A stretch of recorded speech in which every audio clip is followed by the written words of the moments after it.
Salam sejahtera Malaysia, salam sejahtera, selamat petang tuan-tuan dan puan-puan yang dihormati sekalian. Beberapa hari ini sangat viral di media sosial tentang scammer yang bergelar Tan Sri. Betul kan? Semua jerung-jerung tidak dapat melarikan diri lagi. Bukan bilis-bilis saja, jerung-jerung sekali pun kena. Inilah hasil daripada kerja sebenar yang bukan makan gaji buta.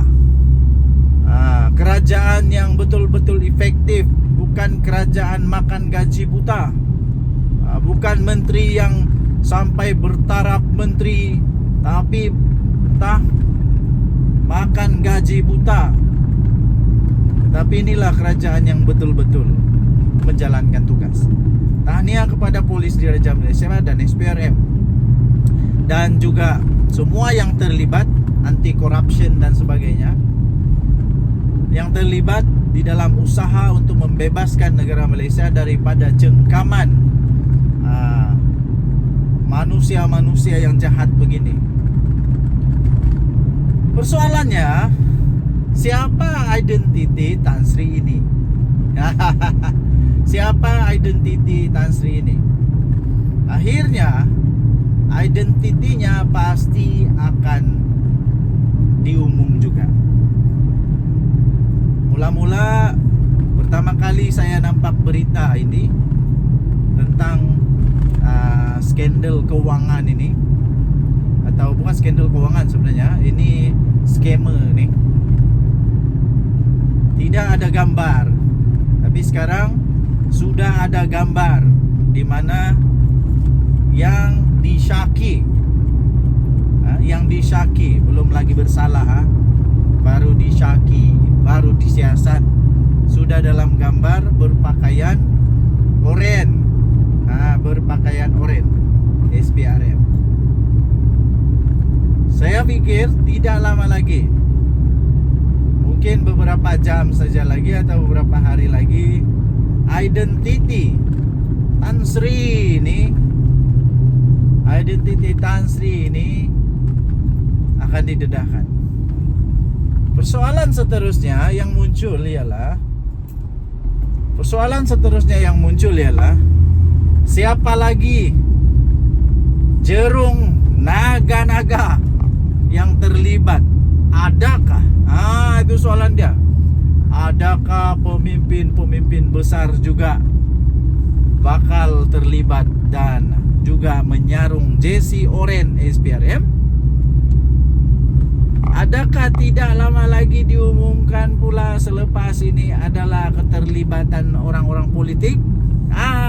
Itulah yang bikin nervous tuh. Itu yang bikin nervous. Itu yang bikin kita menunggu-nunggu. Siapa? Dan paling penting yang selalu orang tunggu, Tan Sri ini pro parti politik mana? Mesti itu begitu. Sebab kenapa tahu? Bila orang tahu je, terus dikaitkanlah dengan parti politik yang dia ada. Tapi sebenarnya bagi saya ingin memperbetulkan, walaupun dia ahli salah satu parti politik, tidak semestinya dia menggambarkan parti politik itu. Kecuali lah kesalahan dia itu melibatkan parti politik. Contohnya orang-orang yang berkuasa di dalam politik sama-sama terlibat. Contohnya ada menteri kah, perdana menteri kah, timbalan perdana menteri kah yang memberikan serupa seperti yang boleh dianggap sebagai rasuah kah? Itu barulah. Tapi kalau tidak, janganlah pula mentang-mentang dia ahli parti politik ini, semua parti politik inilah parti politik itu. Tidak, itu saya tidak setuju jugalah. Saya juga tidak setuju tentang perkara itu. Jadi kita tunggu nanti Kita tunggu nanti debarannya siapa sebenarnya identiti orang yang sedang disiasat oleh SPRM ini. Jumlahnya bukan sedikit tau, besar. Oke, saya berharap SPRM dapat menjalankan tugas sebaik mungkin. Denyut Nadi Suara Rakyat bergema di channel ini. Bye bye. Salam sejahtera Malaysia. Denyut Nadi Suara Rakyat bergema di channel ini. Apakah nasib bekas Perdana Menteri Datuk Seri Najib Tun Razak akan diketahui esok, ya, akan diketahui esok. Adakah Najib Razak akan dibebaskan daripada pertuduhan, atau beliau akan terus menikmati masa-masa yang kurang nyaman, yang kurang seronok, turun naik mahkamah, yang kurang seronok, terus menjadi public figure, bahawa seorang bekas Perdana Menteri turun naik mahkamah? Ya, besok kita akan tahu keputusannya. Pada pendapat saya, pertama sekali, beliau pasti akan mendapat keputusan yang seadil-adilnya. Kerana dasar yang ada pada kerajaan sekarang ini adalah dasar yang sangat baik, iaitu tidak mahu campur tangan dalam apapun urusan mahkamah. Inilah polisi yang dipertahankan oleh Perdana Menteri Datuk Seri Anwar Ibrahim. Tidak mahu campur tangan dalam apapun urusan kehakiman, urusan mahkamah. Walaupun banyaklah fitnah, tapi akhirnya pemfitnah akan mohon maaf. Akhirnya pemfitnah akan mohon maaf. Tapi yang syoknya tahu, selepas dimaafkan, pemfitnah lagi, minta maaf lagi. Aduh, kesian. Kesian betul. Pasti Datuk Seri Najib Tun Razak akan mendapat keputusan pengadilan sewajarnya daripada Badan Perundangan Negara Malaysia.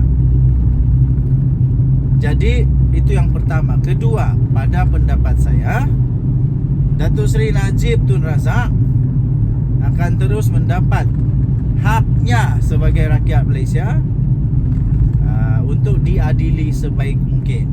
Walaupun ramai orang tuduh macam-macam, tapi hak Datuk Seri Najib Tun Razak sebagai bekas Perdana Menteri Malaysia, sebagai rakyat Malaysia yang memiliki hak di dalam perlembagaan Malaysia, pasti akan dilindungi oleh haknya dalam perlembagaan negara Malaysia. Jadi kita tunggu saja apa keputusannya.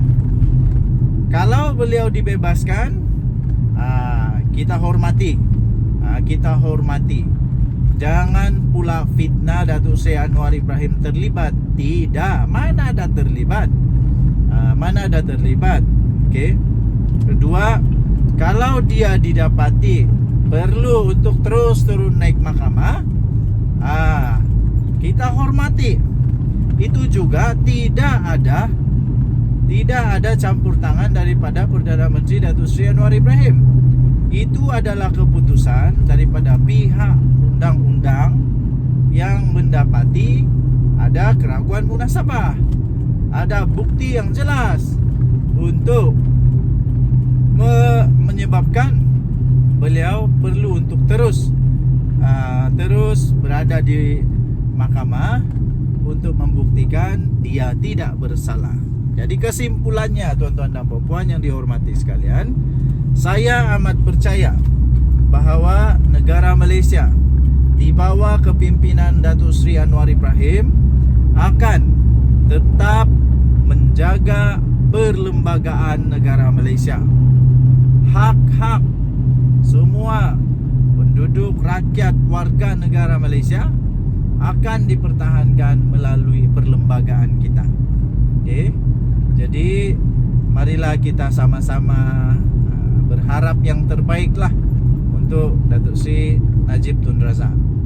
Berharap yang terbaik untuk dia, dan kita doakan juga semoga para hakim dapat memberikan keputusan yang seadil-adilnya, tanpa sebarang campur tangan, tanpa sebarang pengaruh dari mana-mana pihak. Denyut Nadi Suara Rakyat bergema di channel ini. Jangan lupa tekan butang subscribe, like dan share. Kita jumpa lagi. Bye bye.